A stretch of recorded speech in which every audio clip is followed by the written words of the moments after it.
Halo, apa kabar para bikers atau kepada teman-teman mekanik seluruh Indonesia. Pada kesempatan ini saya akan memberikan satu pelajaran singkat tentang bagaimana menginstal perklep yang benar, karena banyak sekali teman-teman mekanik atau penghobi motor yang tidak tahu masang perklep dengan baik. Pokoknya pasang, ya nanti taunya kalau sudah putus pernya atau putus klepnya atau pelatupnya. Nah, di sini buat mekanik harus wajib menonton video ini dari awal sampai habis, ya, jangan di skip karena ini sangat penting. Oke, kesini ya, saya akan memperagakan bagaimana memasang sebuah perklep yang benar, ya, agar perklep itu tidak mentok karena kehabisan struk atau per itu yang mengakibatkan per itu patah atau perklep rocker armnya menjadi patah. Nah, oke, yang pertama, langkah pertama adalah Anda harus mengenalin per yang Anda mau pakai, ya. Kebetulan di tangan saya ada dua per, ya, yang sebelah kiri adalah linear dan yang sebelah kanan adalah progresif. Ingat, waktu Anda membeli per, Anda harus tahu spesifikasinya. Nah, kebetulan di sini saya coba jelaskan, ya. Nah, ini ada per linear, ada per progresif, ya. Nah, per ini sama-sama panjangnya 31,7, tetapi yang linear struknya adalah 14, yang progresif adalah 16, ya. Oke. Meskipun per progresif lebih panjang struknya atau jarak mainnya, tapi tetap aja apakah linear, apakah progresif, kalau Anda menginstal tidak benar, maka akan patah. Nah, apa saja yang menyebabkan patah, ya kita akan lihat, ya. Tapi yang paling penting Anda tahu dulu spesifikasinya. Oke, kita mulai, ya. Di depan saya kebetulan ada per CRF. Kenapa saya pakai per CRF? Karena ininya terbuka, jadi saya lebih mudah untuk mensimulasikannya, ya. Saya ambil simulasi klep in, saya pasang ke sini. Oke. Ya, perhatikan. Saya sudah pasang. Ya, pertama seperti ini. Sederhana. Kemudian Anda ambil kolet retainer dan koletnya, Anda pasang tanpa per. Seperti ini. Ya.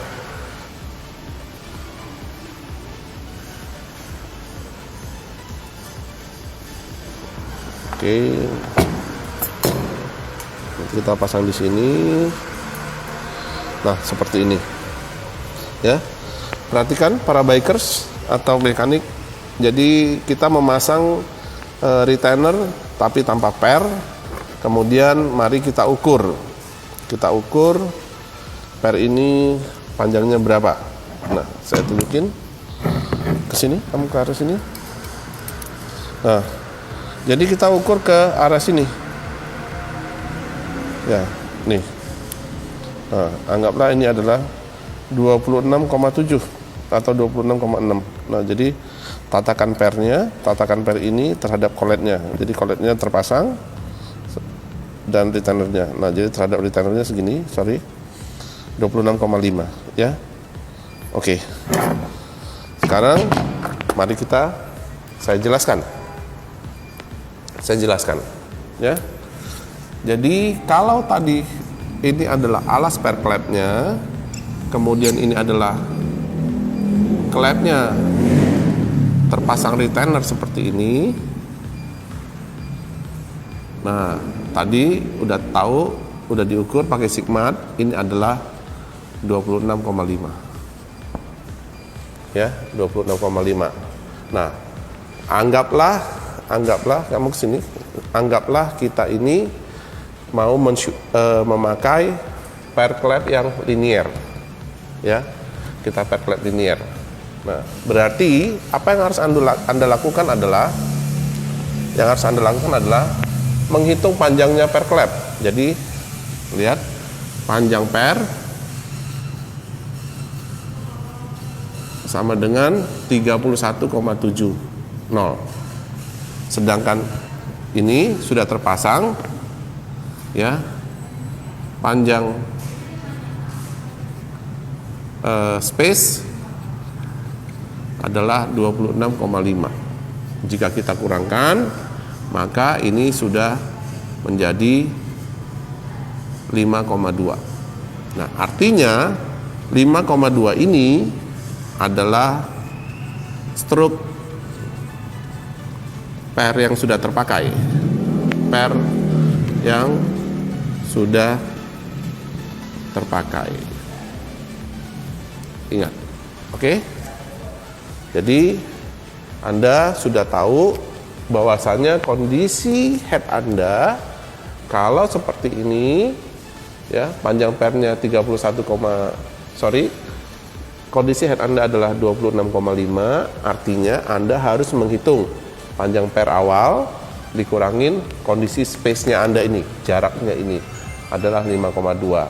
Nah, 5,2 mm ini artinya ini adalah jarak atau per yang sudah ketekan, ya. Jadi kalau per ini diletakkan di sini, artinya per ini sudah ketekan sebanyak 5,2. Nah, berarti artinya apa? Stroke-nya sudah terpakai. Stroke-nya sudah terpakai 5,2 mm, ya. Nah, artinya kalau 5,2 kita harus tahu per yang dipakai. Yang dipakai adalah seri linear. Nah, linear ini space-nya atau jarak mainnya, stroke-nya adalah 14 mm. Artinya sekarang sisa stroke-nya adalah 14 mm dikurangin 5,2, ya, 14,0 mm dikurangin 52. Kalau kita kurangin menjadi sini 8, 13, berarti tinggal 0,8 mm.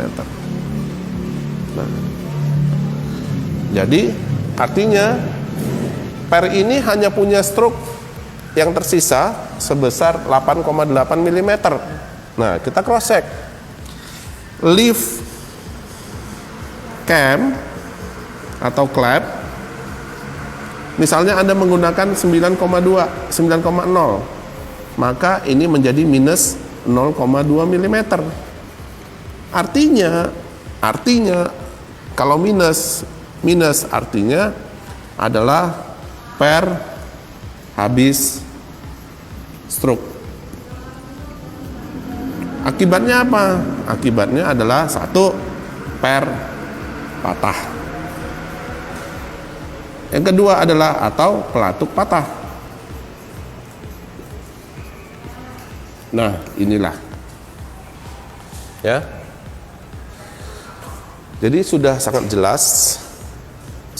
Jadi bagaimana sih caranya supaya Anda tidak salah? Nah, perhatikan, ini tidak boleh minus. Nah, jadi Anda harus menghitung total jaraknya, ya, total jaraknya. Nah, ini adalah satu contoh kesalahan pakai. Nah, kalau gitu bagaimana agar ini tidak salah? Ini kan udah pasti putus. Kalau supaya nggak putus, perhatikan, ada dua cara, ya. Jadi kalau Anda perhatikan di sini, ya, oke. Jadi ininya, coakan untuk kuku klepnya bisa dinaikin, ya. Cara yang pertama, atau memang panjang klepnya yang dipanjangin, ya, panjang klepnya dipanjangin, gitu. Nah, kita ukur. Nah, sekarang ini adalah, diperhatikan ya, 30,6 ya. Jadi kalau kita ukur dari tatakan, panjang klep adalah 30,6. Ayo kita ukur. Di sini berarti adalah 30,6. Nah, 30,6 Anda itu mentok. Jadi Anda kekurangan stroke sebanyak sini. Anda kekurangan stroke sebanyak 0,2. Ini arti minus itu artinya kekurangan stroke. Nah, supaya stroke-nya lebih tinggi atau supaya ini nggak minus, maka panjang klepnya yang tadinya 30,6 kita bikin menjadi 31,6 mm. Kita tambahin plus 1 mm. Maka nanti stroke-nya akan lebih aman. Begitu. Ya. Oke, bikers sudah paham ya? Ya, kalau sudah paham, saya kira ini adalah cara paling efisien ya. Jadi Anda harus benar-benar menghitung dan mengenalin daripada pair klep yang Anda mau pakai ya. Jangan sampai nanti Anda udah pakai nanti baru putus karena Anda stroke-nya. Nah, oke, untuk lift dari cam ini ya, kalau pakai BRT kan lift cam-nya sudah ada. Jadi setiap Anda beli lift cam itu udah ada. Jadi tinggal dihitung semua. Nah, sebenarnya data-data ini itu sudah ada di data pair klep ini sudah ada waktu Anda beli pair klep ya. Jadi menurut saya ini adalah pelajaran berguna karena beberapa kali kami menemukan pair klepnya patah, ternyata adalah seperti ini. Oke. Nah, ini kan cara yang mudah atau kalau dilakukan dengan jenis head yang terbuka seperti ini. Tapi kan nggak semua head terbuka, jadi agak susah cara ngukur seperti ini. Oke. Teori yang kedua adalah jika Anda memiliki head yang tertutup. Nah, di bagian yang kedua ini saya juga akan menjelaskan kalau tadi kan headnya CRF terbuka. Nah, sekarang saya ambil satu contoh head yang tertutup seperti ini karena agak sulit mengukurnya dan triknya juga berbeda ya. Saya akan ambil motor Kailek meskipun ada Jupiter dan lain-lain. Oke. Yang pertama langkah pertama yang harus Anda gambarkan adalah retainernya. Jadi Anda harus mengukur retainer, ketebalan retainernya seperti ini. Ya, jadi ketebalan retainernya di sini adalah 1 mm, 1,5 ya. Jadi kita gambarkan ketebalan retainer. Nah, supaya gampang, pertama kita gambarkan saja gambar retainer seperti ini. Ya, gambar retainernya kita gambar, terus ketebalannya kita gambar 1,5 mm. Ya, nih yang pertama. Terus yang kedua, kalau pair datanya sudah jelas, ya, pair sudah jelas, kita anggaplah pakai linear, panjangnya adalah 31,7 dan stroke-nya adalah 14, ya, itu. Nah, yang paling penting adalah mengukur berapa sih space-nya yang tersedia dalam klep ini. Saya ambil satu contoh, ya. Nah, yang pertama adalah Anda harus mengukur panjang, bisa diukur panjang dari alasnya. Nah, di sini kita lihat adalah 33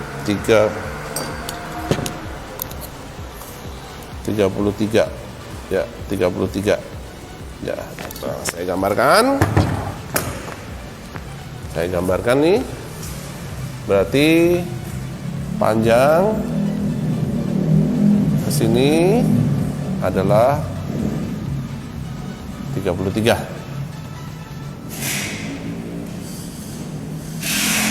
Nah, Jadi panjang klep terhadap tatakannya ya seperti ini, 33,0 mm. Nah, terus apalagi yang diperlukan ya? Yang diperlukan adalah Anda harus mengukur kembali. Ini dipasang begini. Jadi ingat, ini dipasang begini. Dipasang kuku klepnya. Nah, begini ya. Anda lihat, kemudian Anda ukur. Nah, begini. Ya, ini dilihat, diukur di sini. Nah, terukur adalah 3,0 ya. Jadi terukurnya seperti ini. Ya. Ya. Anggaplah ini 3,0 ya. 3,0. Ingat. Jadi kalau saya gambarkan kira-kira seperti ini. Ya. Nah. Ya, jadi ini 3,0. 3,0. Nah, sedangkan Anda tahu sendiri di sini adalah 1,5. Nah, lihat ya, ini yang nongol 3 mm, kemudian tebal retainernya adalah 1,5. Jadi kalau ini kita jumlahkan adalah 4,5. Ya, berarti kalau kita gambarkan lagi waktu dia terpasang begini ya. Nah, Anda tahu dong berarti kira-kira ini berapa, kan ini jaraknya adalah 4,5. Di sini adalah 33,0 dikurang 4,5, kita kurangkan. Ya, di sini 5, di sini istrinya adalah 28,0. Nah, ini jaraknya adalah, ingat kembali, adalah space klepnya adalah seperti ini. Oke, sampai di sini mungkin teman-teman sudah paham. Berarti jaraknya itu adalah seperti ini. Kembali lagi, kira-kira per apa yang dipasang? Nah, kita balik lagi. Pernya adalah ini. Anggaplah kita pernya yang dipakai adalah linier. Nah, kalau per yang linier, balik lagi, panjang klep, panjang per 31,7 mm. Ya. Sisa yang terpakai ya, berarti space klepnya adalah 28,5 mm. Kita kurangkan 2 ya, ini 3,2 mm. Nah, artinya ini adalah stroke yang terpakai. Ini adalah stroke per yang sudah terpakai.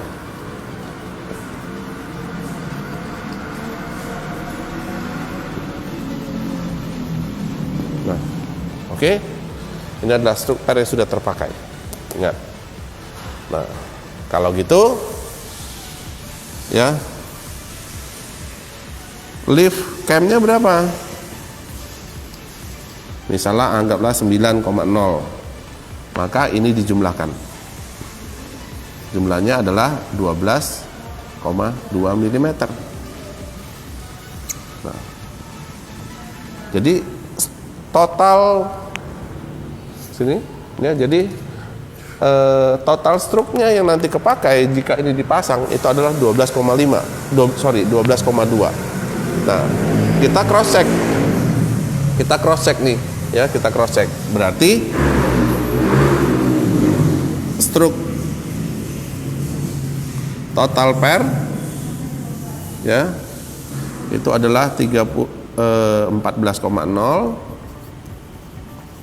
Kemudian stroke yang terpakai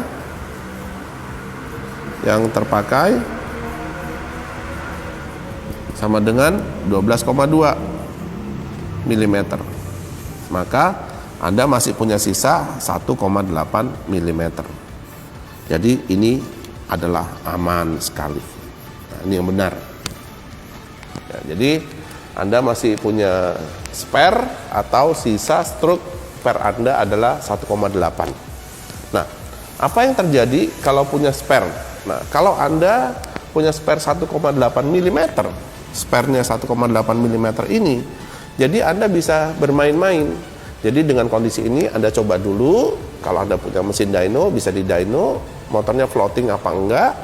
Kalau enggak floating ya sudah, biarkan per ini lembek dengan kondisi ini. Tetapi kalau Anda merasa oh ini saya merasa floating, jadi Anda hanya punya amunisi untuk kasih ganjel. Ganjelnya berapa, Pak? Kalau gitu ganjelnya adalah maksimal 0,8, supaya kalau ini dikurangi 0,8 kita masih punya spare 1 mm jarak main. Ya. Nah, kalau ini diaplikasikan ternyata dengan ganjel 0,8 motor Anda sudah nyaman, RPM tinggi oke, nggak ada masalah, ya sudah, berarti ini aman. Nah, usahakan stroke yang tersedia di per klep itu 1 mm, jadi pernya nggak stres ya. Nanti kalau misalnya Anda selisih 0,5, waktu panas dia akan mentok, dan resikonya kembali lagi nanti bisa pernya putus atau memang pelatuknya putus. Nah, inilah caranya. Jadi buat teman-teman atau para mekanik, saya kira ini adalah ilmu yang baru dan gampang sekali untuk diaplikasikan. Ya, nanti kalau teman-teman ada pertanyaan, saya bisa bertanya langsung ke WA saya, ya. Dan saya pikir ini sudah sangat jelas. Kalau Anda kurang jelas, silakan tonton berulang dan berulang. Ya, ini contohnya seperti ini. Nah, saya berharap teman-teman semua untuk nge-share video ini karena video ini sangat bermanfaat.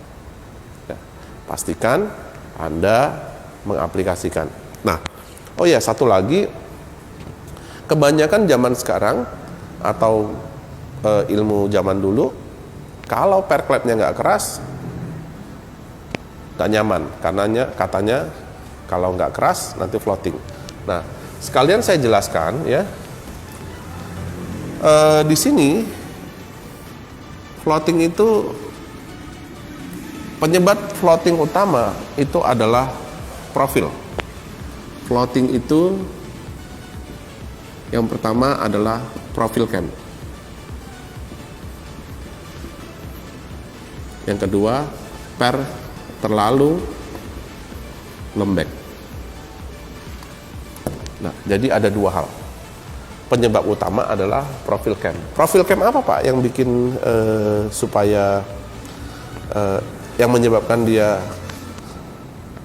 floating? Nah, karena Anda membuat cam itu dengan sistem grinding tangan. Grinding tangan di dial. Nah, Anda hanya memerlukan buka tutup LC. Nah, sebenarnya itu bukan jadi patokan untuk menjadi satu jaminan supaya dia tidak floating. Yang paling penting adalah profilnya ini. Ya. Kalau profil ini semakin kotak, maka Anda beresiko semakin floating. Akibatnya Anda harus ganjel atau pakai per yang keras. Resikonya adalah per klepnya putus atau pernya yang putus. Ya, jadi saran saya adalah beli aja lah. Kalau Anda mau request cam, ya request aja, nggak apa-apa. Nah, saya mau jelaskan asal muasalnya floating. Nah, floating itu kan waktu rocker arm ada di sini, terus dia melintas ini nih, grafiknya itu akan seperti ini. Ya, kalau Anda lihat cam saya selalu ada di sini. Nah, ya, kemudian kalau kita bagi dua di sini, ya. Nah, seperti ini. Sebenarnya di sini adalah rem. Ya. Nah, rem. rem ini adalah tempat awal rocker arm bekerja. Kalau rocker arm ini mulai menggelinding ke profil cam, maka kalau di sini remnya itu tidak menyatu dengan baik, maka lonjakan pertama itu adalah terjadi di sini. Nah, inilah asal muasal namanya floating. Ya, asal muasalnya floating dan berisik. Nah, berisik itu ada di sini. Nah, kemudian dia akan berputar. Nah, kalau ini terlalu kotak, maka cam itu rocker arm itu akan stres di sini dan terbuka terus. Dan akhirnya dia akan tergelincir ke sana. Nah, supaya nggak tergelincir, maka pernya dikerasin. Nah, dan seterusnya. Nah, ini asal muasalnya. Asal muasalnya adalah Anda membuat cam yang digosok. Ya, ini tidak disarankan. Jadi sebenarnya per itu tidak perlu keras kalau profil camnya sudah bagus. Ya. Nah, ini yang teman-teman mesti tahu kenapa direkomendasikan untuk menggunakan cam yang didesain menggunakan kinematik dan diproduksi menggunakan mesin CNC. Ya, oke, sampai di sini. Semoga bermanfaat. Nanti kalau ada yang banyak komplain lagi, saya akan jelaskan dan membuat suatu tutorial seperti ini. Tolong di-share dan disebarkan, karena saya yakin ini ilmu yang baru buat Anda dan ini pasti sangat bermanfaat. Oke, salam sehat, terima kasih.